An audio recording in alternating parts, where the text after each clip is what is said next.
नमस्कार प्यारे बच्चों। अर्थशास्त्र की इस कक्षा में आप सबका स्वागत है। मेरा नाम मनदीप कुमार है। आज हम कक्षा 12वीं की पुस्तक व्यष्टि अर्थशास्त्र एक परिचय के अध्याय 2 उपभोक्ता के व्यवहार का सिद्धांत के विषय में जानेंगे। पिछली कक्षा में आपने उपभोक्ता, उपयोगिता, कुल उपयोगिता, सीमांत उपयोगिता, उपयोगिता की माप, ह्रासमान सीमांत उपयोगिता का नियम, इस नियम के अपवाद तथा सीमाओं को समझा था। आज हम यह जानने का प्रयास करेंगे कि उपभोक्ता किसी वस्तु की दी गई कीमत पर कितनी मात्रा का उपभोग करने को तत्पर होगा तथा यह निर्णय वह किस आधार पर लेगा। उपभोक्ता के व्यवहार का सिद्धांत यह विश्लेषण करता है कि एक उपभोक्ता किस प्रकार अपनी सीमित आय से अधिकतम संतुष्टि प्राप्त करता है। उपभोक्ता के व्यवहार को समझने के लिए सबसे पहले हमें उपभोक्ता के संतुलन का अर्थ जानना होगा। उपभोक्ता के संतुलन का अर्थ क्या है? उपभोक्ता के संतुलन से अभिप्राय ऐसी स्थिति से है जहां उपभोक्ता अपनी दी गई आय तथा वस्तुओं की दी गई कीमतों के आधार पर वस्तुओं के एक ऐसे संयोग अथवा मात्रा का चयन करता है जिससे उपभोक्ता को अधिकतम संतुष्टि प्राप्त होती है तथा उपभोक्ता स्थिति को बदलना नहीं चाहता। एक उपभोक्ता को अत्यंत संतुष्ट माना जाता है जब वह अपनी आय को इस तरह आवंटित करता है कि प्रत्येक वस्तु पर खर्च किए जाने वाले अंतिम रुपए से उपयोगिता का समान स्तर प्राप्त होता है। उपभोक्ता संतुष्टि को अधिकतम करने के लिए अपनी आय तथा वस्तुओं की कीमत में परिवर्तन नहीं कर सकता है। उपभोक्ता तो केवल उपभोग की जाने वाली वस्तुओं की मात्रा के चयन को कम या ज्यादा करके प्राप्त होने वाली संतुष्टि को कम या ज्यादा कर सकता है। उपभोक्ता व्यवहार का सिद्धांत हमें उपभोक्ता द्वारा चयन की गई मात्रा का वैज्ञानिक विश्लेषण करने का आधार प्रस्तुत करता है। जैसा कि हमने पिछली कक्षा में चर्चा की थी, उपभोक्ता के व्यवहार का अध्ययन दो तरीके से किया जा सकता है। पहला, गणनावाचक उपयोगिता विश्लेषण तथा दूसरा, क्रमवाचक उपयोगिता विश्लेषण। आज की इस कक्षा में हम गणनावाचक उपयोगिता विश्लेषण के द्वारा उपभोक्ता संतुलन की स्थिति के विषय में विस्तार से चर्चा करेंगे। गणनावाचक उपयोगिता विश्लेषण के अंतर्गत उपभोक्ता संतुलन की अवधारणा का अध्ययन दो स्थितियों में किया जाता है।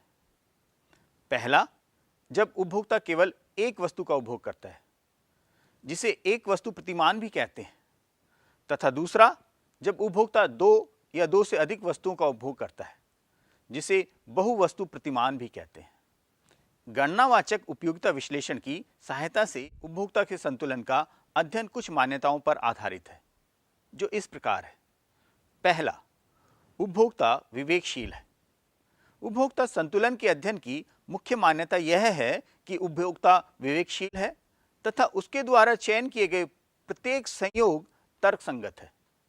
अर्थात उपभोक्ता अपनी उपयोगिता को अधिकतम करने के लिए बेहतर विकल्प को मापता है, तुलना करता है तथा फिर चयन करता है।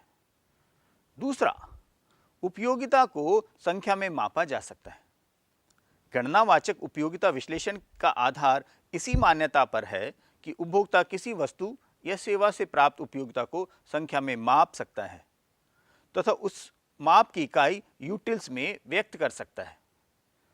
तीसरा, उपभोक्ता की आय तथा वस्तुओं की कीमत स्थिर है। उपभोक्ता के संतुलन की स्थिति का अध्ययन करते समय यह माना जाता है कि उपभोक्ता की आय तथा वस्तुओं की कीमतों में कोई परिवर्तन नहीं होता है। चौथा, ह्रासमान सीमांत उपयोगिता का नियम लागू है। उपभोक्ता संतुलन की स्थिति में पहुंचने के लिए वस्तु की ह्रासमान सीमांत उपयोगिता का नियम लागू होना अनिवार्य है। पांचवा, मुद्रा की सीमांत उपयोगिता स्थिर है। उपयोगिता के मापक के रूप में यूटिल्स को मुद्रा की सीमांत उपयोगिता से जोड़ा जाता है तथा उपयोगिता का मापक यूटिल्स सभी इकाइयों पर समान रहे, इसलिए मुद्रा की सीमांत उपयोगिता को स्थिर माना जाना अनिवार्य है। छठा, उपभोक्ता का अधिमान तथा स्वाद स्थिर है। उपभोक्ता के संतुलन की अध्ययन के दौरान उपभोक्ता के अधिमान तथा उसके स्वाद की प्राथमिकताओं को स्थिर माना जाता है तथा वस्तु की मात्रा को कम या ज्यादा करके उपयोगिता को घटाया या बढ़ाया जाता है। आइए अब हम जानते हैं कि एक वस्तु के उपभोग की स्थिति में उपभोक्ता का संतुलन क्या है। यह उपभोक्ता के व्यवहार के अध्ययन की एक विशेष स्थिति है। जिसमें उपभोक्ता केवल एक वस्तु का उपभोग करता है। एक वस्तु की स्थिति में उपभोक्ता अपनी दी गई आय को वस्तु की दी गई कीमतों पर इस प्रकार खर्च करता है कि उसे अधिकतम संतुष्टि प्राप्त होती है, तथा वस्तु की मात्रा अधिक या कम करने पर प्राप्त होने वाली संतुष्टि कम हो जाती है। उपभोक्ता संतुलन की शर्तों को जानने से पहले आइए एक उदाहरण द्वारा उपभोक्ता द्वारा लिए गए निर्णय के आधार को समझते हैं। दी गई सारणी को देखिए। दी गई तालिका में स्तंभ 1 में वस्तु की मात्रा दर्शाई गई, स्तंभ 2 में वस्तु की प्रति इकाई कीमत दर्शाई गई है जो 10 रुपये प्रति इकाई है। वस्तु की कीमत वस्तु की मात्रा बढ़ने पर भी समान होती है। इस कीमत को हम 10 यूटिल्स भी कह सकते हैं क्योंकि एक यूटिल 1 रुपये की सीमांत उपयोगिता के बराबर है। यहां MUM बराबर है 1 यूटिल। वस्तु की प्रथम इकाई के उपभोग करने पर उपभोक्ता को 25 यूटिल सीमांत उपयोगिता प्राप्त हो रही है, जबकि उसे प्राप्त करने के लिए उपभोक्ता को केवल 10 रुपये या 10 यूटिल का त्याग करना पड़ रहा है। उपभोक्ता को 15 यूटिल अधिशेष प्राप्त हो रहा है। उपभोक्ता इस पहली इकाई को खरीदने को तैयार होता है क्योंकि त्यागी गई यूटिल्स की तुलना में प्राप्त किए गए यूटिल्स अधिक है। इसी प्रकार 2 तथा 3 इकाइयों को प्राप्त करने के लिए उपभोक्ता तत्पर होता है क्योंकि इन इकाइयों पर भी उपभोक्ता को अधिशेष प्राप्त हो रहा है। इस अवस्था में उपभोक्ता उपभोग की इकाइयों को बढ़ाने के लिए तत्पर होता है। चौथी इकाई के लिए उपभोक्ता 10 रुपये या 10 यूटिल का त्याग कर रहा है, जबकि उसे चौथी इकाई से 10 यूटिल सीमांत उपयोगिता प्राप्त हो रही है। अर्थात उपभोक्ता को कोई अधिशेष प्राप्त नहीं हो रहा, किंतु उसे हानि भी नहीं हो रही है। इस अवस्था में उपभोक्ता अधिकतम संतुष्टि के स्तर पर है। पांचवी इकाई पर उपभोक्ता कीमत के रूप में 10 रुपये या 10 यूटिल्स का त्याग कर रहा है, जबकि उसे पांचवी इकाई से 5 यूटिल्स सीमांत उपयोगिता प्राप्त हो रही है। इस स्थिति में उपभोक्ता को वस्तु के उपभोग से हानि हो रही है। उपभोक्ता द्वारा त्यागी गई उपयोगिता उपभोक्ता को वस्तु के उपभोग से प्राप्त होने वाली उपयोगिता से अधिक है। इस स्थिति में उपभोक्ता उपभोग की इकाइयों को कम करता है ताकि वह उपभोग के दौरान होने वाली हानि से बच सके। इस विश्लेषण से आप इस निष्कर्ष पर सरलता से पहुंच सकते हैं कि उपभोक्ता सदैव उस स्थिति को अधिमान देगा जिस स्थिति पर वस्तु की कीमत के रूप में त्यागी गई कीमत या यूटिल्स वस्तु के उपभोग से प्राप्त होने वाली सीमित उपयोगिता के समान होती है। इसे उपभोक्ता संतुलन की स्थिति भी कहते हैं, क्योंकि उपभोक्ता ना तो इससे अधिक मात्रा के उपभोग को अधिमान देता है और ना ही इससे कम मात्रा के उपभोग को। आइए इसी के आधार पर उपभोक्ता संतुलन की शर्त को निर्धारित करते हैं। उपभोक्ता संतुलन की शर्तें 2 हैं।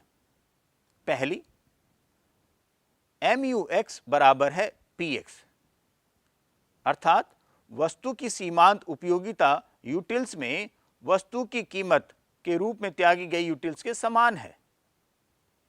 वैकल्पिक रूप से उपभोक्ता संतुलन को इस प्रकार भी समझा जा सकता है। MUM बराबर है MUX बटे PX। मुद्रा की सीमांत उपयोगिता को MUM से दर्शाया गया है तथा वस्तु के उपभोग से प्राप्त सीमांत उपयोगिता को कीमत से भाग देकर प्रति मुद्रा की इकाई, यहां पर हम मुद्रा की इकाई को रुपए मानते हैं, सीमांत उपयोगिता प्राप्त की गई है। अर्थात वस्तु को क्रय करने में व्यय की गई मुद्रा की अंतिम इकाई से प्राप्त उपयोगिता सदैव मुद्रा की एक इकाई की उपयोगिता के समान होनी चाहिए। यह मुद्रा की सीमांत उपयोगिता को 1 यूटिल माना गया है। इस आधार पर हम यूटिल्स को मुद्रा की इकाइयों में या मुद्रा की इकाइयों को यूटिल्स में बदल सकते हैं। जब हम वस्तु की सीमांत उपयोगिता को वस्तु की कीमत से भाग करते हैं तब हमें प्रति रुपये सीमांत उपयोगिता प्राप्त होती है। यदि उपभोक्ता को मुद्रा की 1 इकाई व्यय करने पर 1 यूटिल का त्याग करना पड़ता है तथा वस्तु के उपभोग पर व्यय की गई मुद्रा की अंतिम इकाई से 1 यूटिल से अधिक उपयोगिता प्राप्त होती है, तो उपभोक्ता वस्तु के उपभोग की इकाइयों को बढ़ाता है। इसकी विपरीत स्थिति होने पर उपभोक्ता वस्तु के उपभोग की इकाइयों को कम करता है। जब उपभोक्ता को मुद्रा की 1 इकाई व्यय करने पर 1 यूटिल का त्याग करना पड़ता है तथा वस्तु के उपभोग पर व्यय की गई मुद्रा की अंतिम इकाई से 1 यूटिल उपयोगिता प्राप्त होती है तो उपभोक्ता संतुलन की अवस्था में होता है तथा वह वस्तु के उपभोग की इकाइयों को न बढ़ाता है और न ही घटाता है। उपभोक्ता संतुलन की दूसरी शर्त है वस्तु की सीमांत उपयोगिता ह्रासमान है। यदि वस्तु की सीमांत उपयोगिता ह्रासमान नहीं होगी तो उपभोक्ता द्वारा वस्तु का उपभोग बढ़ाने पर भी उपभोक्ता संतुलन की स्थिति प्राप्त नहीं होगी, क्योंकि वस्तु से प्राप्त सीमांत उपयोगिता सदैव कीमत के रूप में त्यागी गई उपयोगिता से अधिक बनी रहेगी और उपभोक्ता वस्तु के उपभोग को लगातार बढ़ाता रहेगा। आइए अब हम एक रेखा चित्र की सहायता से एक वस्तु की स्थिति में उपभोक्ता संतुलन को समझते हैं। रेखा चित्र में देखिए, वस्तु की प्रथम इकाई के उपभोग करने पर उपभोक्ता को 25 यूटिल सीमांत उपयोगिता प्राप्त हो रही है, जबकि उसे प्राप्त करने के लिए उपभोक्ता केवल 10 रुपए या 10 यूटिल्स का त्याग करना पड़ रहा है। उपभोक्ता को 15 यूटिल्स अधिशेष प्राप्त हो रहा है। उपभोक्ता इस पहली इकाई को खरीदने को तैयार होता है, क्योंकि त्यागी गई यूटिल्स की तुलना में प्राप्त किए गए यूटिल्स अधिक हैं। उपभोक्ता को वस्तु के उपभोग से अधिशेष वस्तु की चौथी इकाई तक प्राप्त हो रहा है, जहां वस्तु की सीमांत उपयोगिता वस्तु की कीमत के समान हो जाती है तथा उपभोक्ता संतुलन की अवस्था में पहुंच जाता है। वस्तु की चौथी इकाई से अधिक उपभोग करने पर उपभोक्ता को हानि हो रही है। ऐसी स्थिति में उपभोक्ता उपभोग को कम करता है, जिससे वह उपभोक्ता संतुलन की स्थिति में पहुंच सके। रेखा चित्र में वस्तु की चौथी इकाई पर उपभोक्ता संतुलन की दोनों शर्तें पूरी हो रही हैं, जबकि पांचवी इकाई से उपभोक्ता को वस्तु के उपभोग से प्राप्त होने वाली उपयोगिता उपभोक्ता द्वारा त्यागी गई उपयोगिता से कम होने लगती है तथा उपभोक्ता को हानि हो रही है। इस स्थिति से बचने के लिए उपभोक्ता सदा उपभोक्ता संतुलन की स्थिति में उपभोग करने को अधिमान देता है, जो इस रेखा चित्र में चौथी इकाई पर है। आप जानते हैं कि आज के समय में ऐसा कोई उपभोक्ता नहीं है जो केवल एक वस्तु का उपभोग करता है। सभी उपभोक्ता अनेक वस्तुओं का उपभोग करते हैं। ऐसी स्थिति में एक वस्तु के उपभोग की स्थिति अवास्तविक प्रतिमान बन जाती है, लेकिन हम इसके अध्ययन को कमतर नहीं आंक सकते, क्योंकि इसका उपयोग उपभोक्ता के व्यवहार को समझने के लिए कई जगह पर किया जाता है। आप जानते हैं, हवाई जहाज तथा अनेक रेलगाड़ियों में निःशुल्क अखबार दिया जाता है, जबकि कोई अन्य चीज नहीं दी जाती, क्योंकि एक अखबार को पढ़ने के पश्चात उसकी दूसरी प्रति की सीमांत उपयोगिता शून्य हो जाती है तथा आप उसे शून्य कीमत पर भी नहीं लेते हैं, जबकि टॉफी या कोई अन्य वस्तु की सीमांत उपयोगिता शून्य होने तक हवाई जहाज कंपनी को काफी घाटा हो चुका होगा।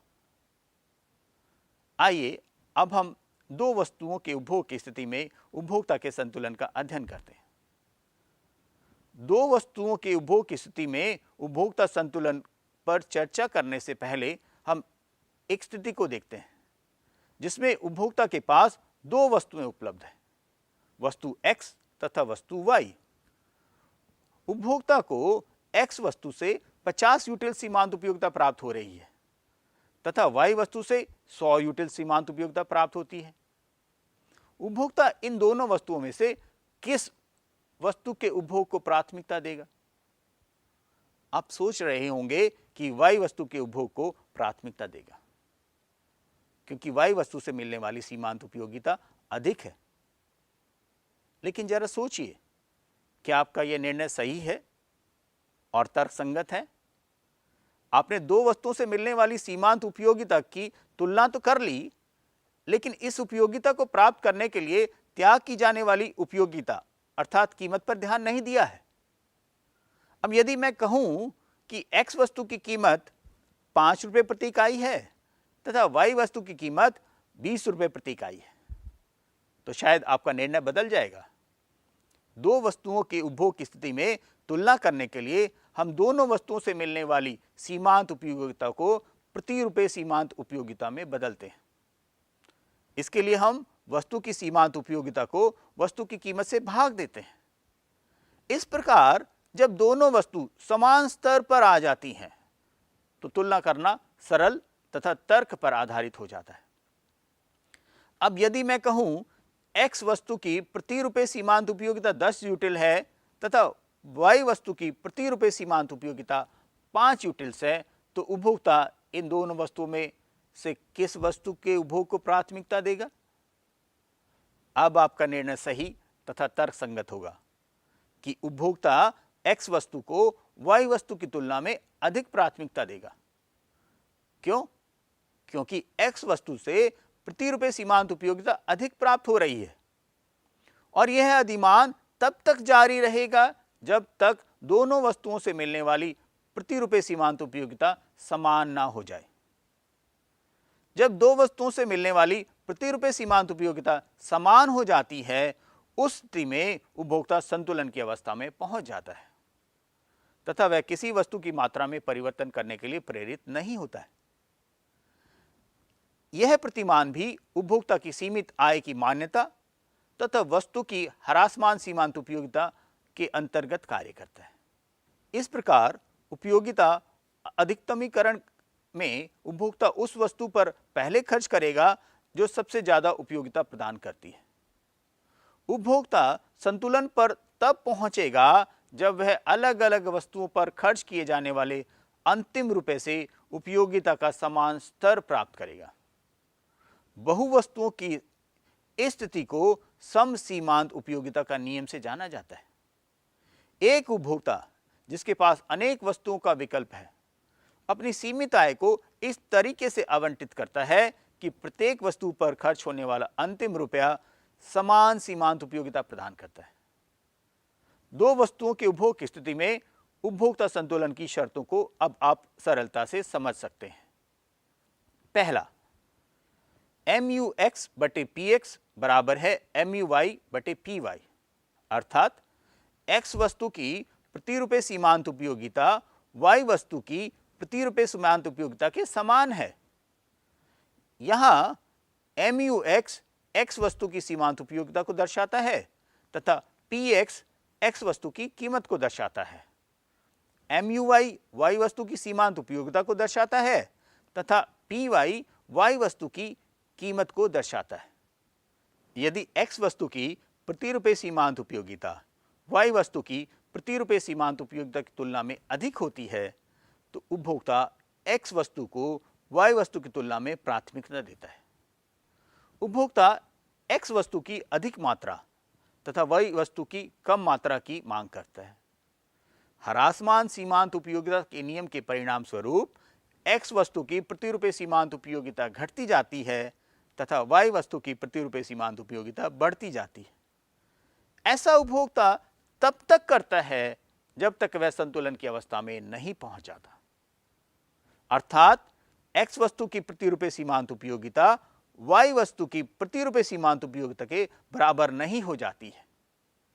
उपभोक्ता संतुलन की स्थिति में पहुंचने के पश्चात उपभोक्ता को किसी वस्तु के उपभोग को बढ़ाने की प्राथमिकता नहीं होती तथा वह इसी स्थिति में बने रहना चाहता है।